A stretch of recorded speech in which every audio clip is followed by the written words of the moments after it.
إن الحمد لله نحمده ونستعينه ونستغفره ونعوذ بالله من شرور أنفسنا ومن سيئات أعمالنا. من يهد الله فلا مضل له ومن يضلله فلا هادي له.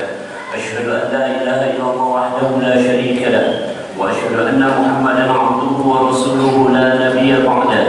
اللهم صل على سيدنا محمد وعلى آله وصحبه ومن تبعهم بإحسان إلى يوم الدين. فيا أيها الناظرون أوصيكم وإياي بتقوى الله وطاعته لعلكم تفلحون. فقال تعالى: أعوذ بالله من الشيطان الرجيم. يا أيها الذين آمنوا اتقوا الله حق تقاته ولا تموتن إلا وأنتم مسلمون. وقال: وأقم وجهك للدين حنيفا فطرة الله التي فطر الناس عليها لا تبديل لخلق الله ذلك الدين القيم ولكن أكثر الناس لا يعلمون. Maka hendaklah kalian semua dalam keadaan fitrah, yaitu ciptaan Allah untuk kalian sejak dari awal, yaitu dalam keadaan bertauhid agama Islam. Tapi kebanyakan manusia tidak mengetahui. Surat Ar-Rum ayat yang ke-30.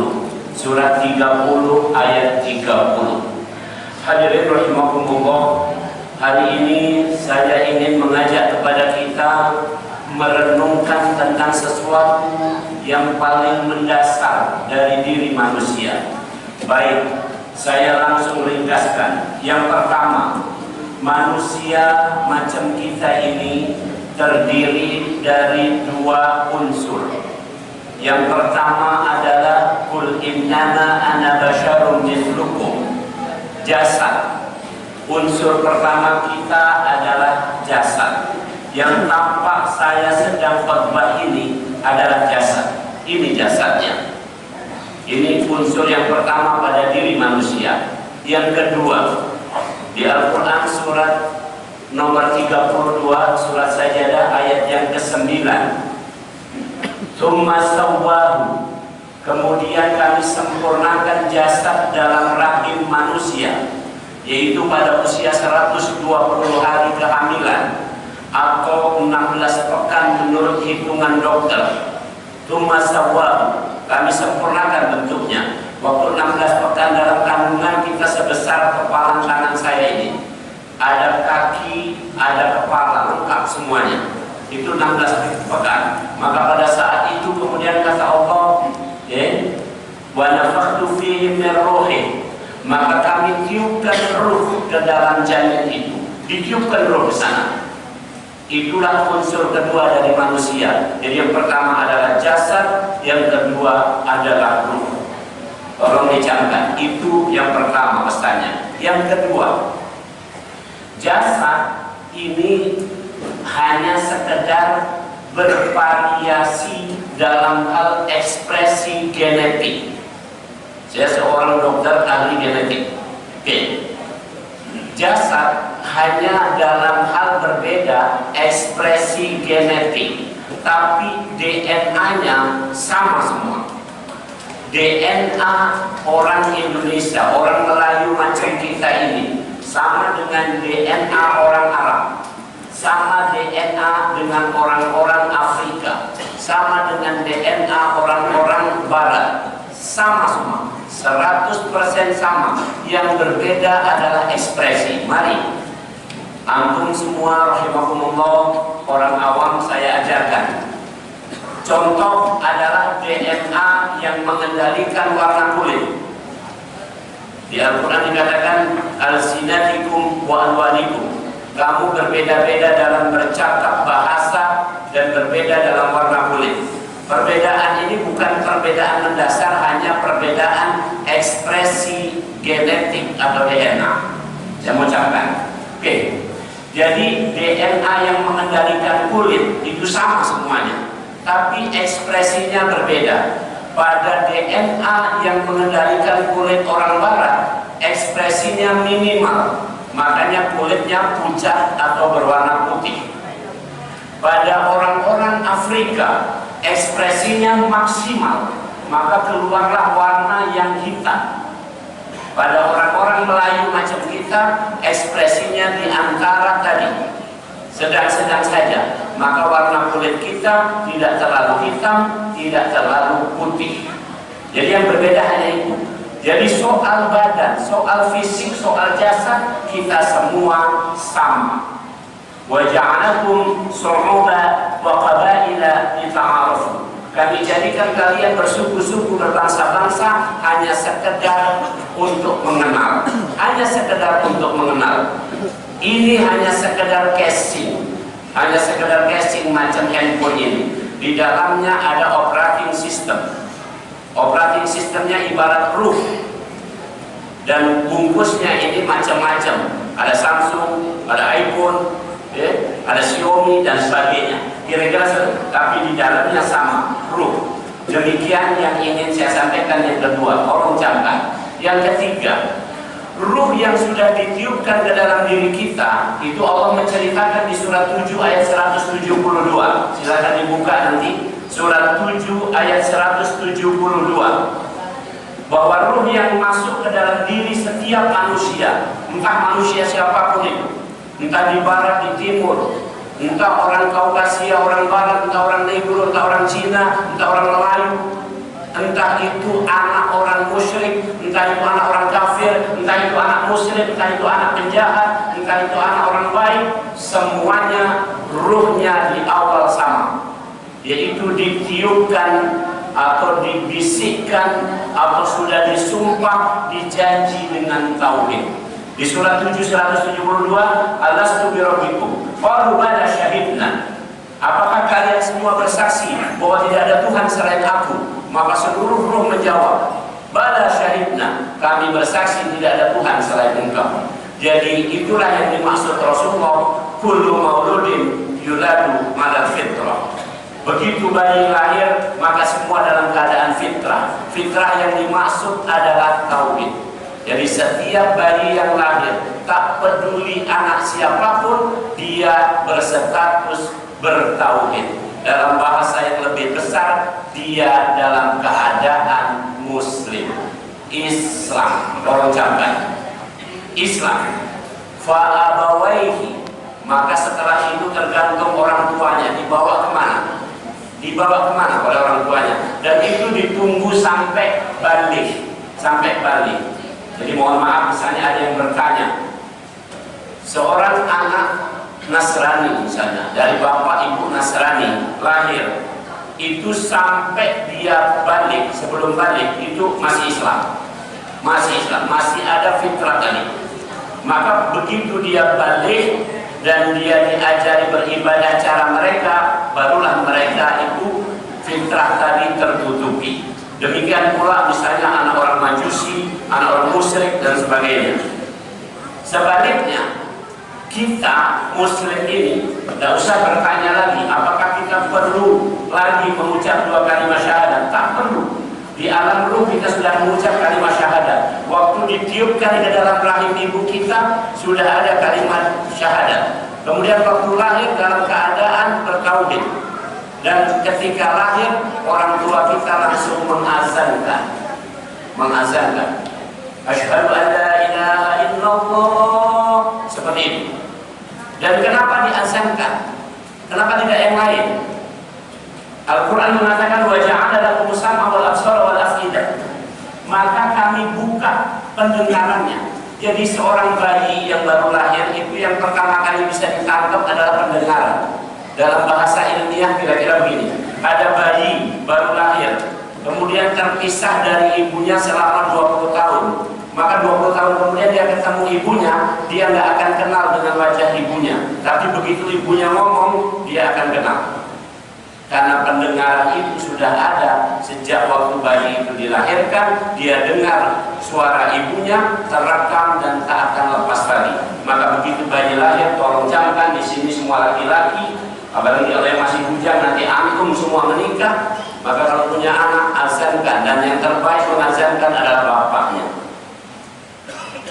Saya pernah menolong pasien atau yang lagi melahirkan. Kemudian habis melahirkan, kata bapaknya, tolong dokter yang azani. Bukan, yang mengazankan kamu. Rupanya bapak ini tidak bisa azan. Ya, saya bersedih dengan kondisi itu Muslim. Jadi intinya bagi kita semua, mari ya, kita yang Muslim fitrahnya dijaga, lahir diazankan, kemudian diberi nama yang bagus akikah, kemudian dididik secara Islam sampai akhirnya sekarang kita semua hadir dalam Jumatan ini. Ini kita tetap dalam keadaan fitrah seperti dituliskan di Al-Quran surat 30 ayat 30 tadi. Wa aqim wajhaka lid-dini hanifah fitratullah allati fatara an-nasa 'alaiha. Maka hendaklah kamu tetap dalam agama Islam.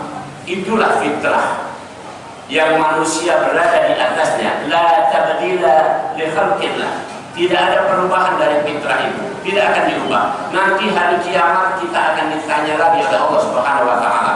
Dan nanti orang-orang yang menutupi fitrahnya. Jadi simpulannya, orang yang menutupi fitrahnya hanya bisa nutup, tidak bisa membuat. Fitrah yang ada dalam ruh tadi tidak bisa dibuang.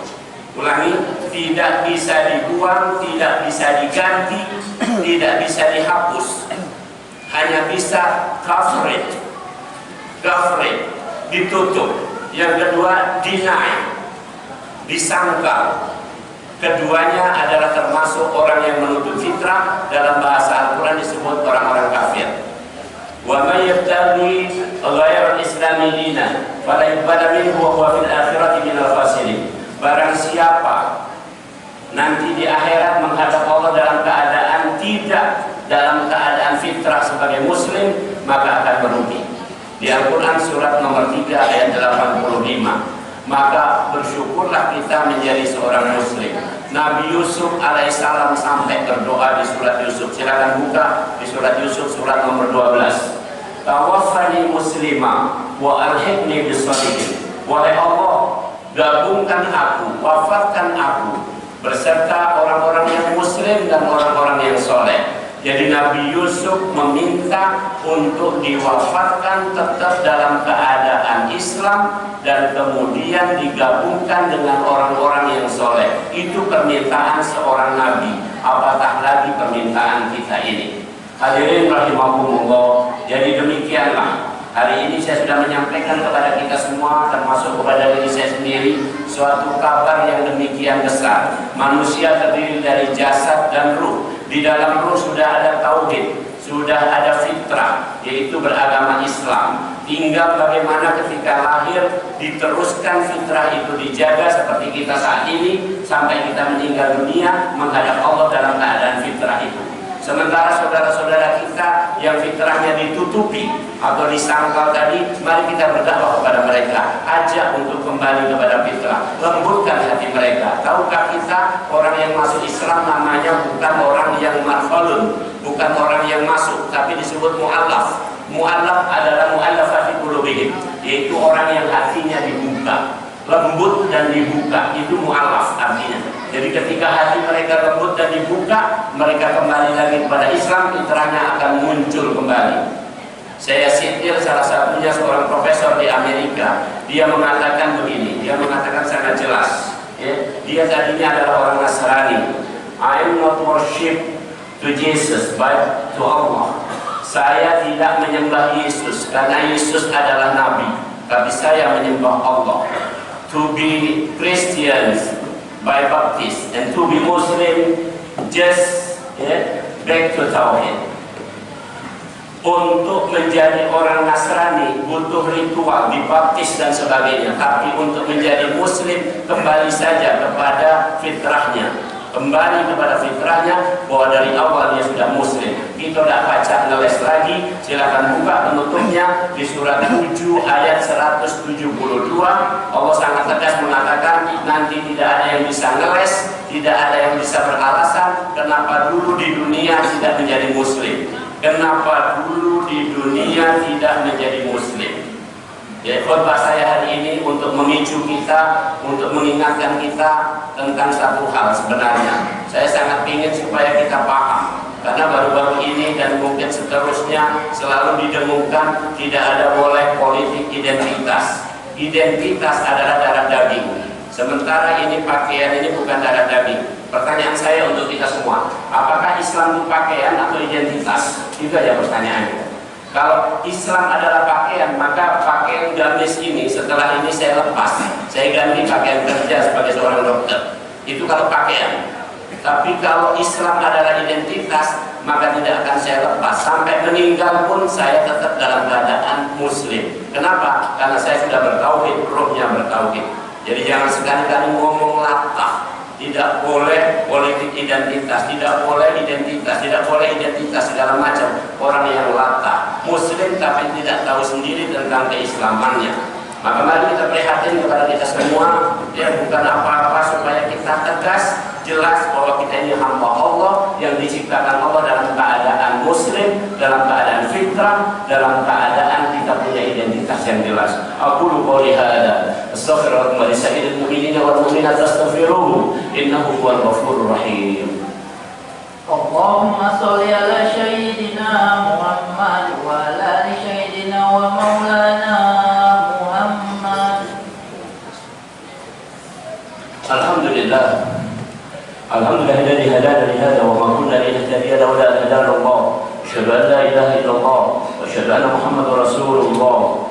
Wa qala Nabi sallallahu alaihi wasallam, ittaqillaha haitsu ma kunta wa addi sayyi'atal hasanata tamhuha wa khaliqin nas bi khuluqin hasan. Wa qala ta'ala, a'udzu billahi minasy syaithanir rajim. Inna Allaha wa malaikatahu yusholluna 'alan nabi. Ya ayyuhalladzina amanu sallu 'alaihi wa sallimu taslima. Allahumma shalli 'ala sayyidina Muhammadin 'abdika wa nabiyyika wa rasulika nabiyil ummi wa 'ala alihi wa sahbihi wa sallim taslima. 'adada ma ahata bi'ilmik wa khata bi kalam wa ashab kitabuk.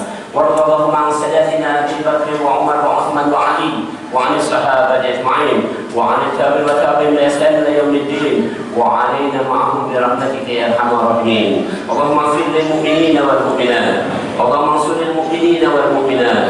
ربنا آتنا في الدنيا حسنه وفي الاخره حسنه وقنا عذاب النار. عباد الله، إن الله يأمر بالعدل والإحسان وإيتاء ذي القربى وينهى عن الفحشاء والمنكر والبغي يعظكم لعلكم تذكرون. فاذكروا الله يذكركم واشكروه على نعمه يزدكم ولذكر الله أكبر والله يعلم ما تصنعون. أقيم الصلاة.